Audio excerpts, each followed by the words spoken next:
Hi friends, good evening. నేను మీ దేవ. Welcome to cinema review channels. ఈరోజు మనం మాట్లాడుకోబోయే సినిమా పీటీ సార్. ఇది ఒక తమిళ్ డబ్బింగ్ సినిమా. ఇది మనకు అమెజాన్ ప్రైమ్లో తెలుగులో కూడా అవైలబిలిటీ ఉంది. సో ఈ సినిమా స్టోరీ వచ్చేసరికి చాలా సింపుల్గానే ఉంటుంది. ఇది ఒక ఎమోషనల్ ఫీల్ గుడ్ మూవీ ఇది. సో ఈ సినిమా స్టార్టింగ్ మన హీరో ఒక స్కూల్లో పీటీ సార్ కింద వర్క్ చేస్తూ ఉంటాడు. మన హీరోయిన్ కూడా అదే స్కూల్లో టీచర్ కింద వర్క్ చేస్తూ ఉంటుంది. ఈ స్టోరీ అనేది సింపుల్ పాయింట్లోనే ఉంటుంది. ఈ సినిమా ఫస్ట్ జస్ట్ ఒక 10-15 మినిట్స్, ఒక 30 మినిట్స్ పాటు మనకి కొంచెం కామెడీలో చిన్న చిన్న సీన్స్ నడుచుకుంటూ వెళ్తూ ఉంటాయి. సో 30 మినిట్స్ తర్వాత సినిమాలో ఎమోషనల్ పాయింట్ అనేది మనకి స్టార్ట్ అవుతుంది. సో ఈ ఎమోషన్ అనే పాయింట్ అనేది నేను అప్పుడే చెప్పను. ఎందుకంటే ఈ సినిమా ఫస్ట్ 30 మినిట్స్ తర్వాత చివరి వరకు కూడా మనకి ఒక మంచి ఎమోషన్ ఫీల్ చేస్తుంది. మనలో ఉన్న మనం డైలీ చేస్తున్న మనకు తెలియకుండానే మనం చేస్తున్న ఒక తప్పుని ఇండైరెక్ట్గా మనకు చూపిస్తూ ఉంటుంది. అదే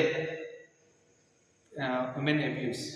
ఓకే, మన ప్రజెంట్ మన సొసైటీలో 4 సంవత్సరాల పాప 3 సంవత్సరాల పాప దగ్గర నుంచి 50 సంవత్సరాలు 50 సంవత్సరాల ఒక ముసలావిడ వరకు కూడా ప్రతి చోట, ప్రతి చిన్న స్కూల్లో, కాలేజీల్లో, మన రేషన్ షాపుల్లో కూడా అమ్మాయిలపై జరుగుతున్న అబ్యూస్ని సినిమా అంతర్లీనంగా మొత్తం చూపించారు.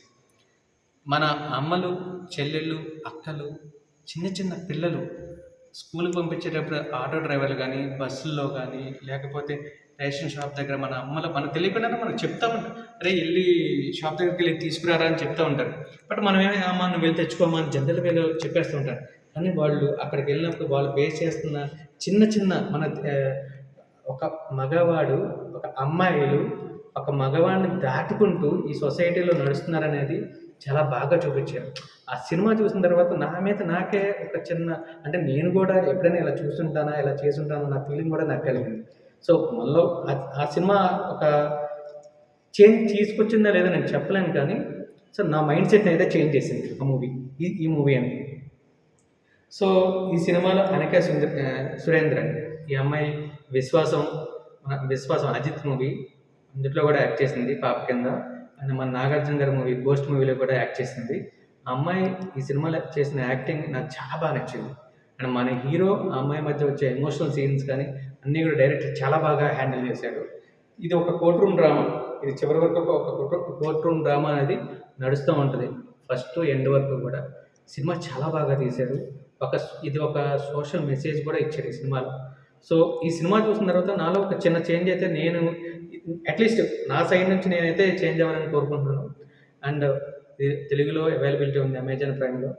అండ్ ఈ సినిమాకి మ్యూజిక్ డైరెక్టర్ మన హీరోని. మన తమిళ్ సినిమా కాబట్టి సాంగ్స్ అనేది సోగా ఉన్నాయి, కానీ బ్యాక్గ్రౌండ్ స్కోర్ మాత్రం చిత్త కొడేశాడు. ఆ ఎలివేషన్స్ కానీ అది చాలా బాగా చేశాడు సినిమా హీరో. అండ్ సాంగ్స్ కూడా సోగానే, బట్ బ్యాక్గ్రౌండ్ స్కోర్ అయితే మనం మంచిగా చెప్పుకోవచ్చు సినిమాకి. ఇదైతే డెఫినెట్గా వాచ్ఫుల్ మూవీ, ఒక సోషల్ ఓరియంటెడ్ మెసేజ్ మూవీ. తప్పకుండా చూడండి ఫ్రెండ్స్. Thank you.